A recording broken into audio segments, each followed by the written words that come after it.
اعلی بین البحرین حاجزا، اور اس نے دو دریاؤں کے درمیان ایک حد فاصل بنائی۔ کھاری پانی اور میٹھا پانی سمندر میں اکٹھا چلتا ہے، یہ سخت کڑوا، یہ سخت میٹھا، اور کڑوا میٹھا نہیں ہوتا، میٹھا کڑوا نہیں ہوتا، میلوں تک اکٹھے سمندر میں یہ پانی چلتے ہیں، روئیں چلتی ہیں، اور درمیان میں اللہ کے حکم کا پردہ ہے۔ الہ مع اللہ، کوئی ہو سکتا ہے جو اللہ کے علاوہ معبود ہو؟ بل اکثرہم لا یعلمون، بلکہ ان میں سے اکثر سمجھتے نہیں ہیں۔ حضرت امام شافعی علیہ رحمہ شہتوت کے درخت کے نیچے بیٹھے تھے، کسی نے کہا اللہ کے ہونے کی دلیل دو، آپ نے کہا یہ شہتوت کا درخت ہی لے لو۔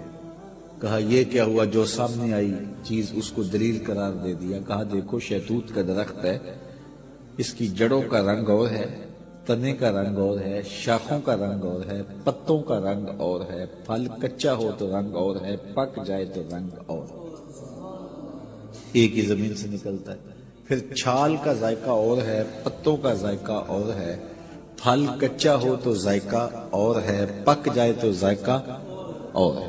پھر اسی شہتوت کے پتے بکری کھائے تو دودھ دیتی ہے، گدھا کھائے تو لید کرتا ہے، ریشم کا کیڑا چاٹے تو ریشم دیتا ہے، شہد کی مکھی چوسے تو شہد دیتی ہے۔ میٹیریل ایک ہے، نتیجے الگ الگ برآمد ہو رہے ہیں۔ تو کہا اگر تم اس شہتوت کے درخت کو دیکھو تو یہی اللہ کے ہونے کی دلیل ہے کہ اللہ کے علاوہ اب بھی کسی کو معبود مانو گے؟ جب مشکل میں کافر بھی پھنستے، جب وہ جنگل میں جاتے پھنس جاتے، کوئی راستہ نہ ملتا، یا سمندر میں کشتی پہ سفر کر رہے ہوتے اور کشتی ڈولتی اور موت سامنے نظر آتی، پھر اپنے بتوں کو نہ پکارتے، پھر خدا کو پکارتے، لیکن اللہ اتنا کریم ہے پھر بھی انہیں نجات عطا کر دیتا۔ یہ نہیں کہ اب پھنس گئے ہیں تو ڈبو دو، نہیں، اللہ تعالیٰ جل شانہ کافر بھی فریاد کرے تو اس کی بھی سنتا ہے۔ اس لیے کہا مظلوم کی آہ سے ڈرو، چاہے وہ کافر کیوں نہ ہو۔ اگر مظلوم کافر بھی ہو تو وہ بھی اگر اللہ کو پکارے گا تو اللہ اس کی بھی فریاد سنے گا۔ اللہ اکبر۔ تو جب مشکل میں پھنس جاتے ہیں، صحراؤں میں، جنگلوں میں، اور جب وہ سمندری سفر میں طوفانوں کی زد میں اور بھنور میں پھنس جاتی ہیں ان کی کشتیاں، تو پھر وہ اللہ کو پکارتے ہیں، اور اللہ تعالیٰ جل شانہ بھنور میں پھنسی ہوئی کشتیوں کو نکال دیتا ہے اور مشکلوں کو کافور کر دیتا ہے۔ وَيَكْشِفُ السُّوءَ وَيَجْعَلُكُمْ خُلَفَاءَ الْأَرْضِ، اور وہ مصیبت کو دور کر دیتا ہے اور تم کو زمین میں صاحب تصرف بنا دیتا ہے، زمین کی خلافتیں عطا کر دیتا ہے، تخت و تاج عطا کر دیتا ہے، تمہیں شاہی دے دیتا ہے۔ اللہ تعالیٰ ارشاد فرماتا ہے الہ مع اللہ، کہ اب بھی اللہ کے علاوہ کوئی معبود بناؤ گے؟ کون ہے جو تمہیں مشکلوں میں کام آتا ہے؟ کون تمہارے دکھوں کا مداوا ہے؟ قلیلا ما تذکرون، بہت تھوڑے ہیں جو یاد رکھتے ہیں۔ بہت سارے لوگ ہیں جب مصیبت میں پھنستے ہیں تو پھر اللہ کو پکارتے ہیں، جب مصیبت ختم ہو جاتی ہے تو پھر بھول جاتے ہیں، پھر اپنی وہی دنیا۔ جب وہ زمین کانپتی ہے نا، زلزلہ آتا ہے، تو پھر سارے کہتے ہیں یا اللہ میری توبہ، یا اللہ میری توبہ۔ جب پتھر بھی لرزتے دکھائی دیتے ہیں، جب پہاڑ بھی کانپتے دکھائی دیتے ہیں، جب پانی بھی ڈولتا دکھائی دیتا ہے، جب زمین کا کلیجہ ہل رہا ہوتا ہے، تو بھاگ کر جانے کا، فرار ہونے کا کوئی راستہ بھی نہیں ہوتا، تو وہ کہتے ہیں یا اللہ میری توبہ، یا اللہ میری توبہ۔ لیکن جب زمین ساکن ہو جاتی ہے تو پھر اسی طرح سرکش کے سرکش، متکبر کے متکبر۔ تو جب پھنس جاتا ہے تو سب کچھ دینے کے لیے تیار ہو جاتا ہے، لیکن جب بچتا جاتا ہے تو پھر راستے ڈھونڈتا ہے۔ جب مشکل میں آتا ہے تو وہ کہتا ہے یا اللہ مجھے بچا لے، میں تو سجدے سے سر نہیں اٹھاؤں گا، پکا نمازی بن جاؤں گا، کسی کو دکھ نہیں دوں گا، کسی کو اذیت نہیں دوں گا، تیرے بندوں کی خدمت کروں گا، تیرے گھر کی نوکری کروں گا، کیا کچھ نہیں کرتا۔ تو کہتا ہے مسجد صاف کروں گا، میں لیٹرینیں بھی صاف کروں گا، مجھے اس مصیبت سے، اس مقدمے سے، اس دکھ سے، اس پریشانی سے، اس بیماری سے بچا لے۔ اور جب بچ جاتا ہے وہی چھاتی تان کے چلنا، اور وہی تکبر، وہی رعونت، وہی سرکشی۔ کیسا بدبخت ہے، لیکن وہ کتنا کریم ہے۔ جب وہ بندہ دوبارہ پھنستا ہے پھر کہتا ہے مالک، اللہ کہتا ہے چل جا، میں پھر معاف کر دیا، کوئی لاؤ تو صحیح ایسا کری۔ خوش نصیب کون ہے جو جوانی میں توبہ کرتے، جوان کی توبہ پہ عرش الہی جھوم اٹھتا ہے۔ تو خوش نصیب لوگ ہیں جن کو سچی توبہ کی توفیق نصیب ہوتی ہے، اور وہ لوگ جو اپنی زندگیاں یوں ہی بسر کر دیتے ہیں اور راہ مستقیم پہ نہیں آتے، آوارگی میں بسر کر دیتے ہیں، تو پھر منو مٹی تلے چلے گئے لوگ کہانی بھی بھول جاتے ہیں۔ تو قبل اس سے کہ وقت آئے مجھے اور آپ کو اپنی آخرت کے لیے ضرور کوشاں ہونا چاہیے اور سچی توبہ سے اپنی آخرت کی تیاری کرنی چاہیے۔ کل کا پچھتاوا آج کے پچھتاوے سے بہتر ہے۔ کل کا پچھتاوا تو سوائے حسرت دکھ بڑھانے کے اور کیا ہوگا؟ آج کا پچھتاوا زندگی بدل دے گا۔ وقت پر کافی ہے ایک قطرہ بھی آب خوش ہنگام کا، جل گیا جب کھیت برسا می تو پھر کس کام کا۔ ایک روایت میں آتا ہے کہ اہل جنت جنت میں جا کر ایک حسرت ان کے دل میں ہوں گی، حالانکہ جنت میں پہنچ کے کوئی حسرتیں نہیں ہوں گی، ہر حسرت پوری ہو جائے گی، لیکن ایک حسرت ان کے دل میں جنت میں پہنچ کر بھی ہوگی، اور وہ کیا؟ جو چند لمحے خدا کی یاد سے غافل گزارے کیوں گزارے۔ تو خوش نصیب ہیں وہ لوگ جو اپنے لمحات کی قدر کرتے ہیں۔ تو آج موقع ہے، آج فرصت ہے، سورج مغرب سے نہیں چڑھا، توبہ کا دروازہ بند نہیں ہوا، اللہ کی رحمت کے در کھلے ہیں، روزانہ آواز آتی ہے کوئی مجھ سے معافی مانگنے والا میں اس کو معاف کروں، تو اس کے حضور آج حاضر ہو جائیں۔ کل تو آنا ہی ہے، پھر جو کفن میں منہ چھپا چھپا کے آتے پھریں گے، اچھا نہیں ہے کھلے منہ سے چلے جائیں۔ پھر جو لوگ اٹھا کے لے جائیں گے، اچھا نہیں ہے خود اپنے قدموں سے چل کے اس کی دہلیز پہ چلے جائیں۔ وہ ایک مجذوب تھا، فقیر تھا، بازار میں کھڑا رو رہا تھا، کسی نے روک کے پوچھا کیا ماجرا ہوا، کیوں رو رہے ہو، کسی نے تنگ کیا ہے، دکھ دیا ہے، ستایا ہے؟ اس نے کہا کچھ بھی نہیں ہوا، بس ان لوگوں کے رویے نے دکھی کر دیا ہے۔ کہا کیا ہوا؟ کہا میرا یہ ذہن بنا تھا کہ میں ان کی اور رب کی صلح کروا دوں۔ تو کہا پھر کیا ہوا؟ کہا وہ تو مانتا یہ نہیں مانتے، وہ تو کہتا ہے ان کو لے آ میری دہلیز پہ، ایک آنسو سے سارے گناہ معاف کر دوں گا، لیکن ایسے کھوئے ہیں یہ الٹا مجھے بے وقوف کہہ رہے ہیں، یہ مجھے گھور رہے ہیں کہ تم کیا ہمیں بتا رہے ہیں۔ اللہ اکبر۔ تو وہ تو مانتا ہے لیکن یہ نہیں مانتے۔ اگلے دن اسی فقیر کو دیکھا گیا کہ وہ قبرستان میں کھڑا رو رہا ہے، تو وہی شخص گزرا تو اس نے روک کے پھر پوچھا بابا قبرستانوں میں بھی روتا ہے اور بازاروں میں بھی روتا ہے، آج کیا مسئلہ ہوا؟ کہا مسئلہ میرا کل والا ہی ہے۔ کہا آج کیا ہوا؟ کہا کل ان سے مایوس ہوا تو پھر آج ادھر نکل آیا، اور آج میرا پروگرام بنا کہ چلو ان کی اور رب کی صلح کروا دو۔ تو کہا آج کیا رکاوٹ ہے؟ کہا آج یہ مانتے ہیں وہ نہیں مانتا۔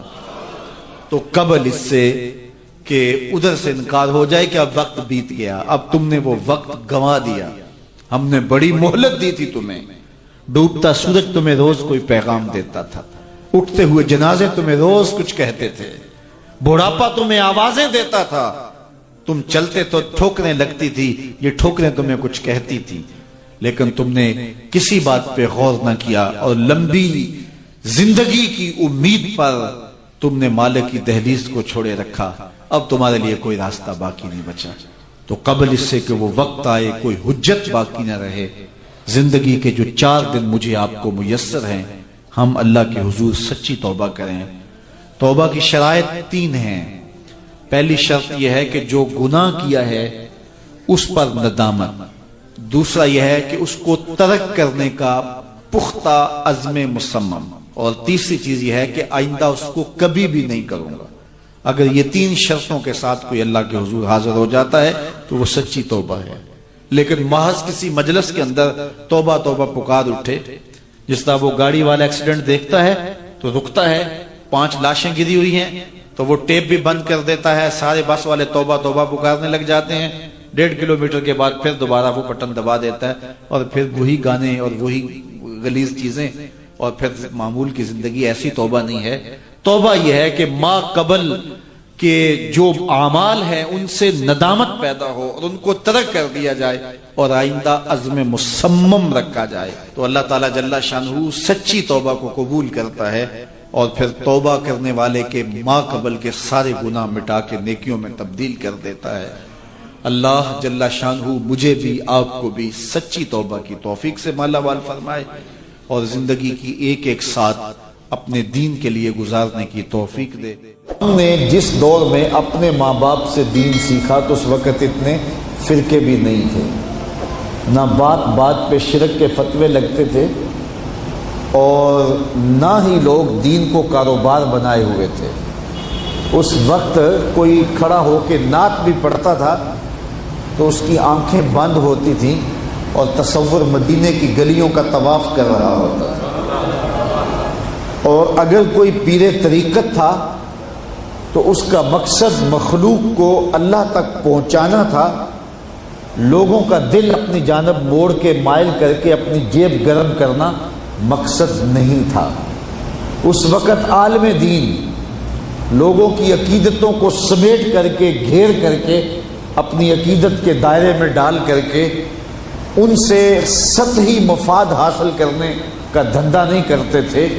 اس وقت عالم دین بندے کو گناہ سے نکال کر کے اللہ کی دہلیز پہ سجدہ ریز کرنے کا کام کرتے تھے۔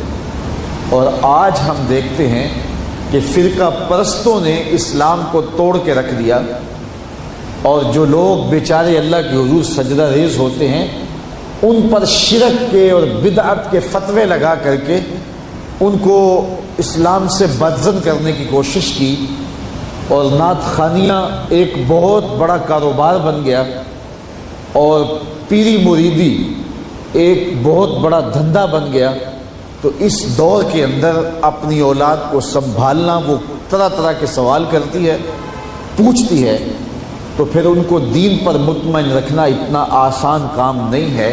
ہمارے والدین نے ہماری تربیت کی تو ان کے لیے قدرے آسان تھا، لیکن ہمارے لیے اپنی اولاد کو سنبھالنا اور دین کی راہ پر ڈالنا قدرے مشکل ہے۔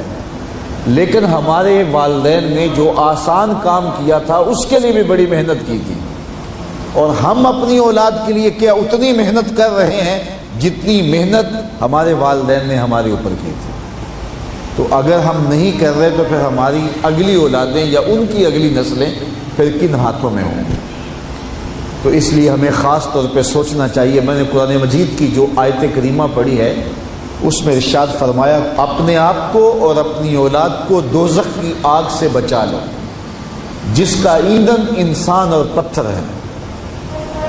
تو مجھے اور آپ کو اپنی اولاد کی حفاظت کرنی چاہیے۔ بعض اوقات ہم وطن چھوڑ کے یہاں آتے ہیں اس لیے کہ ہماری اولادوں کا مستقبل ٹھیک ہو جائے۔ ہم خود پردیس کاٹ لیتے ہیں، تنہائیاں کاٹ لیتے ہیں، اذیتوں سے گزر جاتے ہیں، لیکن اولاد راہ مستقیم سے بھٹک جاتی ہے۔ تو ہم نے ان کی دنیا کی زندگی کی تو سنوار دی، لیکن جو حقیقی ابدی اور سرمدی زندگی ہے جو کبھی ختم ہونے والی نہیں ہے تو وہ برباد ہوگی۔ تو ہم نے اپنی اولاد کا بھلا نہیں کیا ہے، اپنی اولاد کا نقصان کیا۔ تو ہمیں چاہیے کہ ہم اپنی اولادوں کی حفاظت کریں، اور اولادوں کی حفاظت کیا ہے؟ ان کے اخلاق اچھے ہوں، ان کا کردار خوبصورت ہو، ان کے دین کی حفاظت ہو، اور وہ ایک صالح، سچے اور کھرے مسلمان کے صورت اپنی زندگی گزارنے کی مشق کریں، اور اس کا عملی نتیجہ ہماری آنکھوں کے سامنے ہو۔ میرے حضور نے ارشاد فرمایا کہ اپنی اولادوں کو 3 چیزیں سکھاؤ۔ پہلی چیز حب نبیکم، اپنی اولاد کو نبی کریم علیہ السلام کا پیار سکھاؤ۔ دوسری چیز وحب اہل بیتہ، اور حضور کے اہل بیت کا پیار سکھاؤ۔ اور تیسری چیز وتلاوت القرآن، انہیں قرآن مجید کی تلاوت کرنا سکھاؤ۔ یہ 3 چیزیں آپ اگر بچپن سے ہی اپنی اولاد کے اندر داخل کر چکے تو پھر آپ کامیاب ہوئے۔ یہ بات ذہن میں رکھیے کہ ہم اس وقت متوجہ ہوتے ہیں اولاد کی تربیت کے لیے جب وہ ہمارے ہاتھ سے نکل چکی ہوتی ہے۔ ہمارے گھروں میں ہماری صبح کا آغاز قرآن مجید کی تلاوت سے ہو تو پھر خیر و برکت کے قافلے ہمارے گھروں میں اتریں گے۔ قرآن ہماری زندگی کو بدلنے والی کتاب ہے۔ جب ہمارا ربط اس کتاب سے ہو جائے گا، پختہ تعلق اس کتاب سے قائم ہو جائے گا، تو پھر زمانے کی تیز آندھیاں بھی ہمارے پائے استقلال میں لغزش نہیں لا سکتی ہیں، نہ ہمارے عقائد میں خرابی آ سکتی ہے، نہ ہمارے عمل میں کمزوری آ سکتی ہے۔ اس لیے ہمیں معمول کے طور پہ قرآن مجید کو اپنی زندگیوں میں شامل کرنا چاہیے اور اپنی اولاد کو اس کا خوگر بنانا چاہیے۔ ایک زمانہ تھا کہ ہر گھر میں صبح کو قرآن کھلتا تھا، اور آج وہ دور ہم سے چھوٹتا چلا جا رہا ہے۔ صبح کے وقت موبائل تو کھلتے ہیں لیکن قرآن نہیں کھلتا، جس کا نتیجہ کیا؟ آج بے برکتیوں کے ڈیرے ہیں۔ کثرت مال کے باوجود بھی ہم بے برکتی کی بات کرتے ہیں، اس لیے کہ ہمارے گھروں میں قرآن مجید کا چراغاں نہیں ہے۔ علاؤ الدین خلجی حضرت نظام الدین اولیاء علیہ رحمہ کی بارگاہ میں حاضر ہونے کے لیے ترستا تھا کہ مجھے حضرت نظام الدین اولیاء کے حضور حاضر ہونا نصیب ہو، لیکن آپ اس کو کہتے تھے فقیر کی خانقاہ کے 2 دروازے ہیں، اگر تو ایک دروازے سے آیا تو میں دوسرے سے باہر نکل جاؤں گا، اور اگر تو نے زیادہ تنگ کیا تو میں تیرا شہر چھوڑ جاؤں گا، اللہ کی زمین بڑی وسیع ہے، تیرا وطن تیرا ملک چھوڑ جاؤں گا۔ ایک دن اس نے آپ کی خانقاہ کے اندر اچانک پہنچ کے آپ کی خانقاہ کے اندر جانا چاہا، تو آپ نے خادموں سے کہا دروازے بند کر، تو دروازے بند کر دیے گئے۔ بادشاہ سمجھا کہ یہ اتنے پکے لوگ ہیں فقیر کہ مر جائیں گے دروازے نہیں کھولیں گے، تو کچھ تو خون ہوگا۔ اس نے کاغذ کے ایک ٹکڑے پہ لکھا اور خادم کے ذریعے حضرت کو پہنچایا۔ لکھا یہ کہ کیا بات ہوئی کہ بادشاہوں کی چوکھٹ پہ بھی بواب چوکیدار اور فقیروں کے دروازوں پر بھی بواب، فرق کیا ہوا شاہی میں اور فقیری میں؟ تو حضرت نے کاغذ کے ٹکڑے کی پشت پر لکھا فرق یہ ہے کہ بادشاہوں کے دروازوں پر جو بواب ہوتے ہیں وہ فقیروں اور سائلوں کو روکنے کے لیے ہوتے ہیں، اور فقیروں کی چوکھٹ پہ جو بواب ہوتے ہیں وہ بادشاہوں کو روکنے کے لیے ہوتے ہیں۔ اس نے کہا حضرت اگر آپ اجازت دیں تو میں آپ کی خانقاہ کی زیارت کر سکتا ہوں؟ آپ نے کہا جاؤ کر لو۔ وہ گیا، خانقاہ دیکھی تو لنگر خانہ دیکھا، مختلف جگہیں دیکھی۔ جب استبل میں پہنچا، گھوڑوں کا استبل تھا بہت بڑا حضرت نظام الدین اولیاء کا، تو جب وہاں پہنچا تو کیا دیکھا کہ گھوڑوں کی جو میخیں ہیں، قلے جو ہیں وہ چاندی کے ہیں، اور جن زنجیروں اور سنگلوں سے ان کے پاؤں باندھے ہوئے ہیں وہ سونے کے۔ تو بادشاہ کو پھر شرارت سوجی تو اس نے پھر کاغذ کے ٹکڑے پہ لکھ کے حضرت کو بھیجا، یہ کیا ہوا؟ بادشاہوں کے پاس بھی سونا اور فقیروں کے پاس بھی سونا چاندی، تو فرق کیا ہوا بادشاہوں اور فقیروں میں؟ تو شیخ نے اسی کاغذ کے ٹکڑے کی پشت پر لکھا فرق یہ ہے بادشاہ خزانوں میں سنبھال کے رکھتے ہیں، فقیر گھوڑوں کے قدموں میں ڈال کے رکھتے ہیں۔ تو ان کے نزدیک سونے چاندی کی اہمیت کیا ہوتی ہے؟ جب بہار چین، یہ بہت بڑا قیمتی قالین تھا، ایران جب فتح ہوا حضرت فاروق اعظم کے زمانے میں، تاریخ پڑھیں تو یہ بہار چین ایسا قیمتی قالین تھا کہ اس زمانے میں اگر کسی کو وہ بہار چین پہ بٹھا دیتے تو وہ ساری زندگی ناز کرتا کہ میں بہار چین پہ بیٹھا ہوا ہوں۔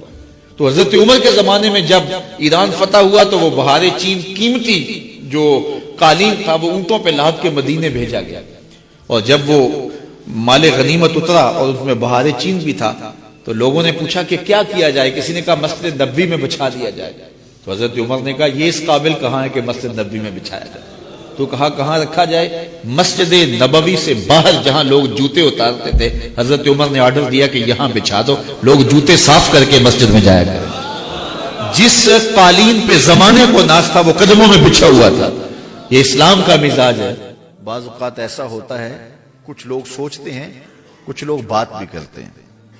کسی سے کہو نا کہ آؤ یار اللہ کی دہلیز پہ آ جاؤ، 5 گانا نماز معمول بنا لو، تو کئی صاحب کہتے ہیں جناب میں 2 سال میرے رہ گئے ہیں، پھر میں نے ریٹائرمنٹ لے لینی ہے، پھر اس کے بعد میں نے حج کرنا ہے، پھر اس کے بعد بس میں ہوں گا، مسجد ہوگی انشاءاللہ، آپ کو شکایت نہیں ہوگی۔ یہ میرے ساتھ واقع ہوا، ایک صاحب نے یہ بات کہی تھی۔ اللہ اکبر! پھر نہ ریٹائرمنٹ ہوئی، نہ کچھ ملا، نہ حج کی توفیق ملی، نہ وہ ہوا، نہ مسجد ہوئی۔ یہ وہ بندہ کہہ رہا ہے جس کے قبضے میں ایک سانس بھی نہیں ہے۔ یہ وہ بندہ ٹائم ٹیبل دے رہا ہے 2 سال، پھر اس کے بعد حج پہ جاؤں گا، پھر میں ہوں گا اور مسجد ہوگی۔ کیسی بات ہے؟ یہ وہ بندہ ٹائم ٹیبل دے رہا ہے جس کے قبضے میں ایک سانس بھی نہیں ہے، جو ایک سانس کا بھی مالک نہیں ہے۔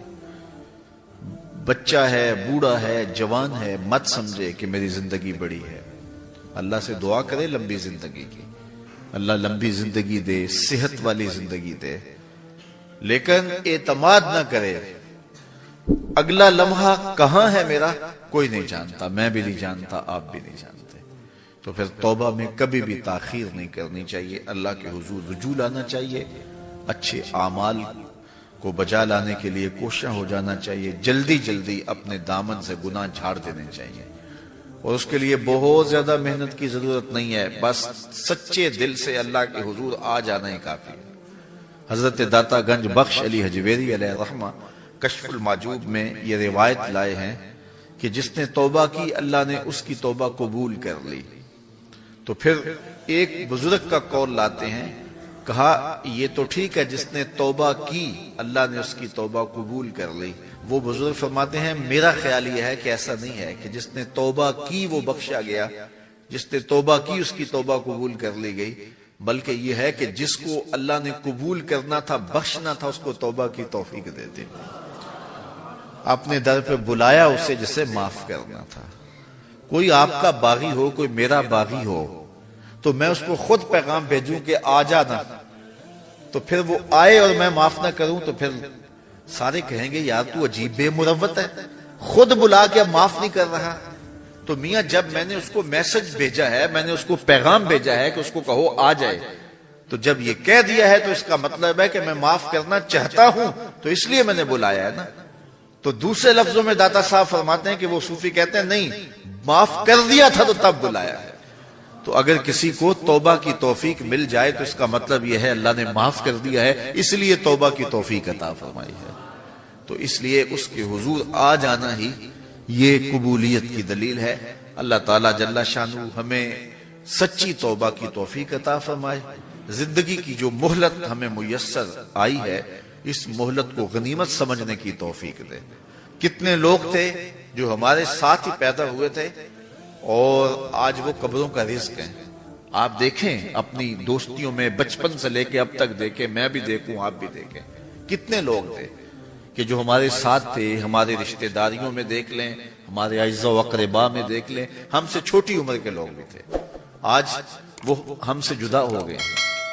تو ہم تو کوئی پرمٹ کٹوا کے نہیں آئے کہ ہم جو ہے وہ سب سے آخر میں جانا ہے، اس لیے ہمیں نہیں پتا کہ جو ہے وہ ہم کب اس دنیا سے چلے جائیں گے، اس لیے اپنی آخرت کی تیاری کریں، جو تھوڑا سا وقت ہے اس کو اللہ اس کے رسول کی یاد میں گزارنے کی کوشش کریں۔